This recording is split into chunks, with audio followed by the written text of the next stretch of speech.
Si Jesus padung sa Jerusalem, kaybaw na siya nga patyon siya. O ang mupatay niya mao ang mga kadagkuan sa mga Hudiyo o ang mga kadagkuan sa katawhan. Labi na gyud ang mga nagda sa templo. Sa dihang kolektahan siya buhis, nya wa siya kwarta, pero di siya angayan na kolektahan tungod kay lungsuranon man siya dito sa Capernaum. Nagmilagro siya ang tumong aron dili masilo ang tigkubrag buhis. Kinsa man to sila? Mga kaaway ni Jesus. Talagsaon kayo ni nga kinaiya. Kana bang maningkamot ka nga ang imong kaaway dili mahiubos nimo. Lingya imong tupad ing na imong lipayon imong kaaway. Ing na kono. Na kanang kaaway nimo ba imong lipayon? Talagsaon no. Mao na ang mga sugo ni Jesus, higugmaa imong kaaway. O di ba makalipay din ang kaaway. Kung ang imong kaaway mo tamparos sa imong pikas aping, ipatamparos lang sa pikas. O, paglipay din sa kaaway. Kung pugson ka sa imong kaaway o papasan siyang kargag 1 ka kilometro, himo ang 2 ka kilometro. Pulos gyud paglipay sa kaaway. Nya sa pato, kung ang imong kaaway mukawat sa imong butang, ayaw na kinig bawian. Nindota, no? Kung ikiha ka sa imong kaaway, aron kwaon ang imong kamisin, ihatag sad ang kamisa dentro. Ang kanindota na. Kung mao pa ka naipuy-an sa atong mga leader sa nasod karon, unsa kay may tabo? Wa nay mag-away. Karon ay sige naghugon-hugon nga basin kunog madayon ang gubat sa Taiwan o sa mainland China, nya mutabang ang Amerika sa Taiwan, muapil sa kuno ang Pilipinas. Na patuga-tuga sa okay, ni amon sad ang mga base militar sa daghan mga base militar sa Amerika nga ni aros Pilipinas. Di siyempre kita may strategic place nga mo support dito sa Taiwan, maapil kita. Mao na nga gubat, siging gubat, siging away, pinatyanay sa dungog. Kay kung imo kong kaaway, bawian gitika. Kung maalkansi ko karon, tirahan sa tika. Karon na nidaog sa impeachment trial ang mga Duterte. Gibirahan sang vice ganda si Duterte. Pwede sa rom sa muka di social media. Iyang sangi issue hagjok-jok bahin sa jet ski o kanang pagkakuas ICC nga libre kuno ngadto sa ICC para lang sa kunos mga DDS wa kuno ilabot ang mga pinklawan. Kana siya sarkasam nga pagkaistorya pero tira gyapos kaaway. Gigamit ang iyang pagka-influencer ni Vice Ganda. Ni-react sad ang mga millions na followers ni President Duterte o sa mga Duterte. Gubot kayo. Nindot kayo kanabitang batasan nila ni St. Francis of Assisi, nilang St. Clair, ang atong gipistahan karon, hilom lang. Nya unsao man aron mahilom ta? Una, ilho nato nga ang angay tahuron maura gyud ang Dios.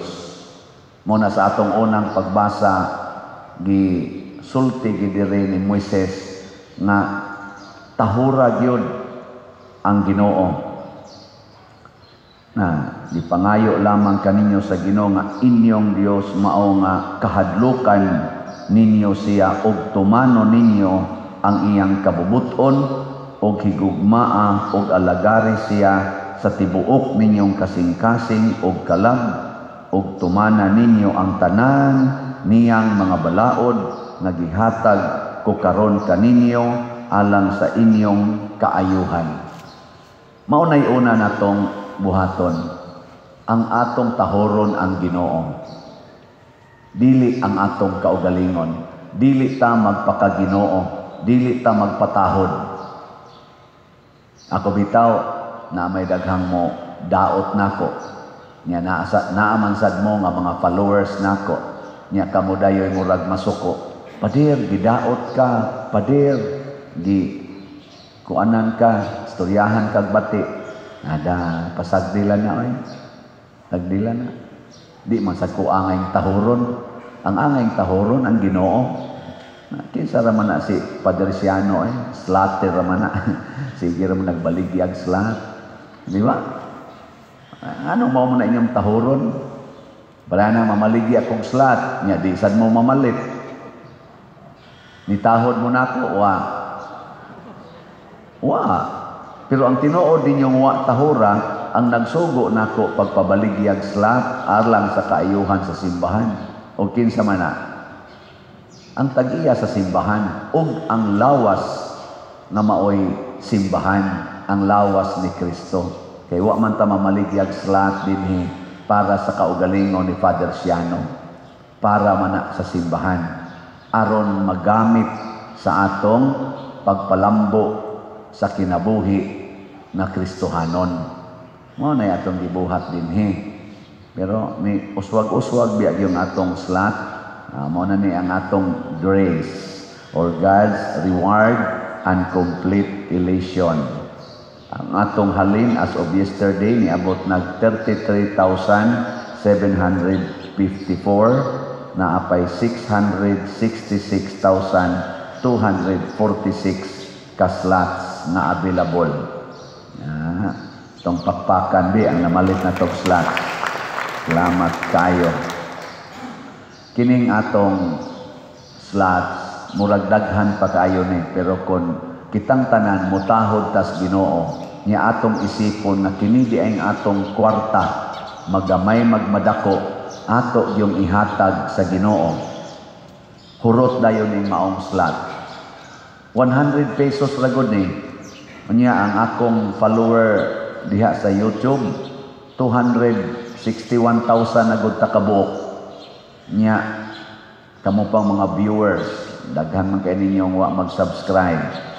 Di sato pa ikakita ninyo aning atong video, palit din kag usa ka slot.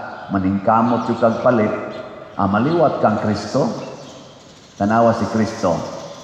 Unsa may ang gibuhat, nitahod siya sa templo, ang balay sa Ginoo.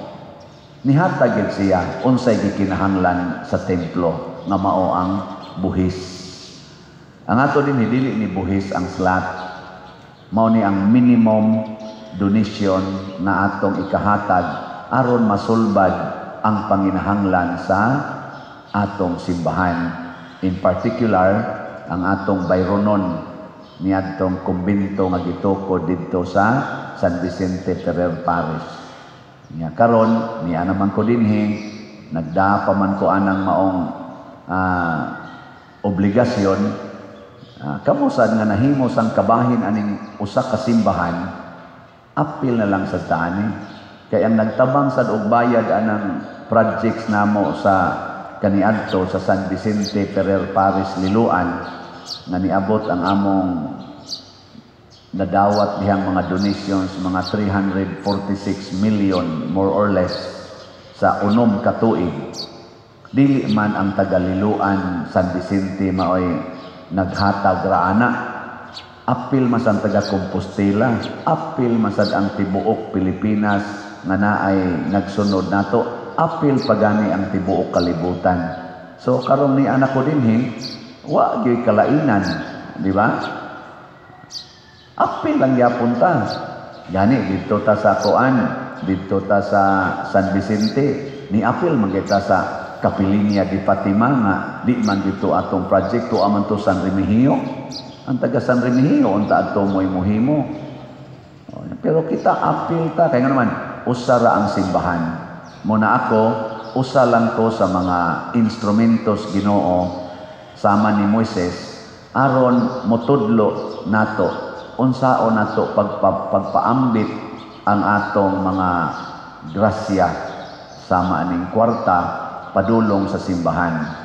Nasa daghang pari diha, nga nasa sila laing style sa pag-raise og funds para gyapos kaayuhan simbahan. Kaning ako sad ni. Nilingay mong tupad. Ning naganahan ka mo appeal sa kang Padre Siano. Ning naganahan ka. Nya mo ingon sa na imong tupad na adik na manggani ko. Okay, unong katuig at sigig pinalitay slot. Nay uban nga adik na. Kadto lang pagdayon akong transfer din is Compostela na mo text nako pader. Padayon pa na imong slot. Nako padayon sa padayon na gyud pader ha kay na sige ra ba jud kog palit ana. Nako sus kanindot unta ko nang tanang naminaw nako. Ingon anig batasan. Wa na ni kaning 666,000 nga kuan slot available. Mawara ni kay kadali ra ning hotdon. No?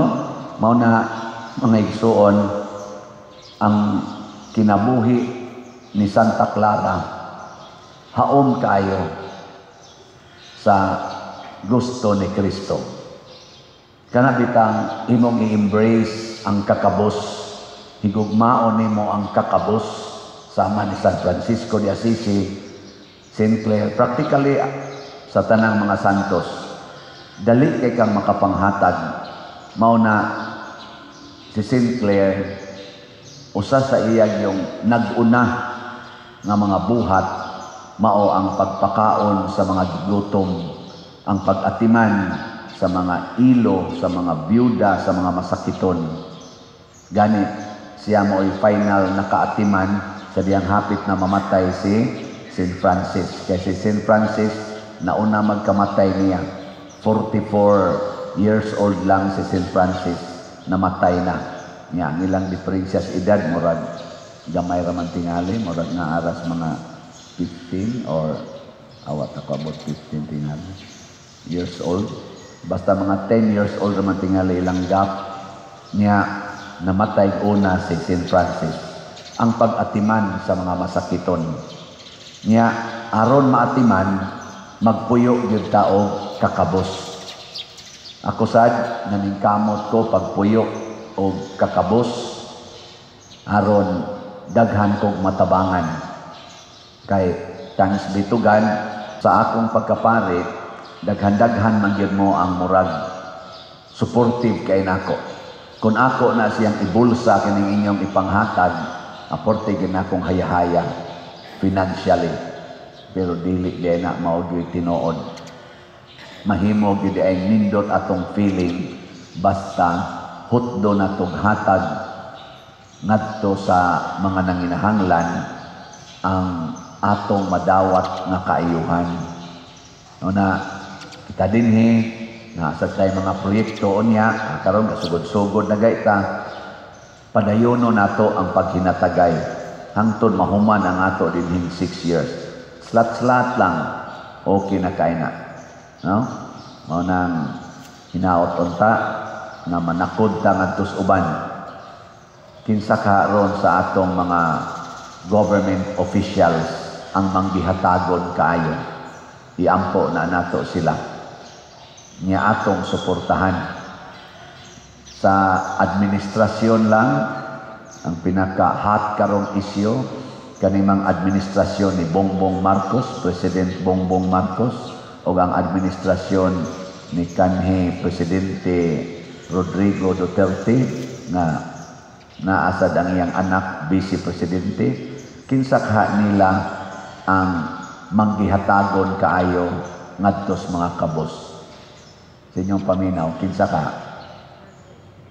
Ay nalamog tingog. Iampo na lang.